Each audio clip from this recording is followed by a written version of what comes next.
Namaste people, welcome back to this channel. In this video I will discuss about the rubella virus.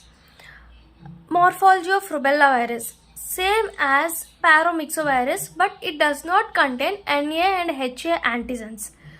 Types of rubella infections are two types of rubella infection, that is congenital infection and postnatal rubella. In this video I will discuss about the congenital rubella syndrome. In next video I will discuss about the postnatal rubella. First, congenital rubella syndromes. Congenital rubella syndromes. Congenital means the abnormal syndrome which is present from the birth. That is the meaning of congenital. Generally it is teratogenic. In first trimester it is if congenital rubella syndrome is seen in first trimester, it has higher risk than 5th month.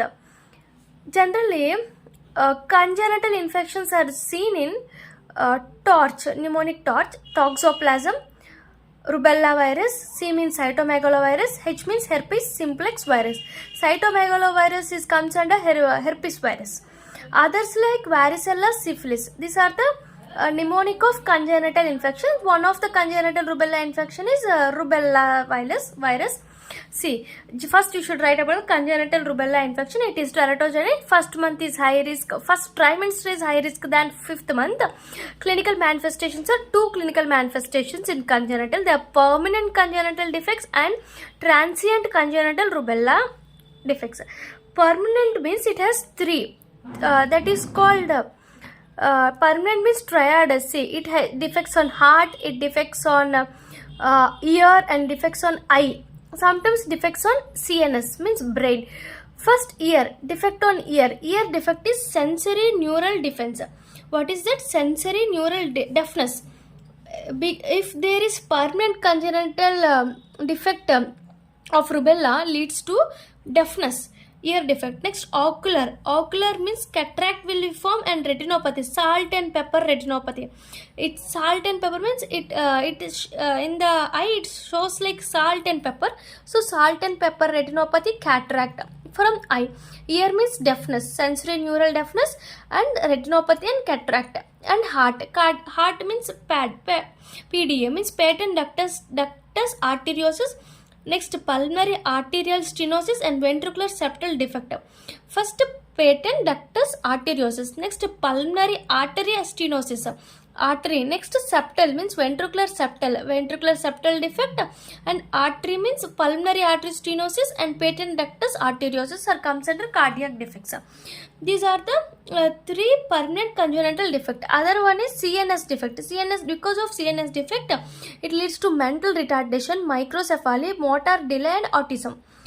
Mental retardation, microcephaly, MMM because of CNS. Mental retardation, microcephaly, motor delay, and autism. These are CNS defects. These are the permanent congenital defect.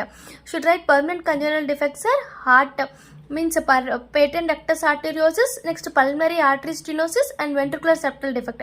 Next, ear is deafness. Next, eye is cataract and retinopathy. Next, CNS is MMM, microcephaly, mental retardation, motor delay, and autism.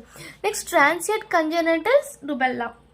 Transient congenital rubella has hepatosplenomegaly, means hepatosplenomegaly, both liver and spleen, hepatosplenomegaly. Next, bone lesions. Bone undergoes lesions. IUGR means intrauterine growth retardation will occur because of transient congenital rubella has a growth retardation in intrauterine bone lesions, hepatosplenomegaly, and thrombocytopenia with petechiae. It is called blueberry muffin syndrome. What is a blueberry muffin syndrome? Increasing of platelets with petechiae. This thrombocytopenia with petechiae. These are the four types of symptoms in transient congenital rubella. What are the four types of symptoms in transient congenital rubella?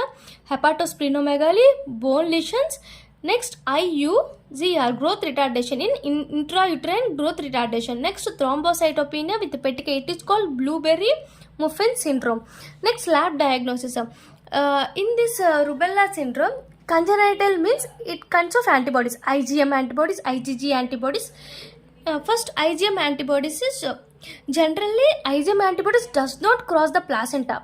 if there is any presence of IgM antibody, it diagnoses as one of the diagnosis of congenital rubella syndrome. If IgG antibodies persisting in baby's serum beyond the expected time of disappearance of maternal IgG antibodies, it leads to congenital rubella infection.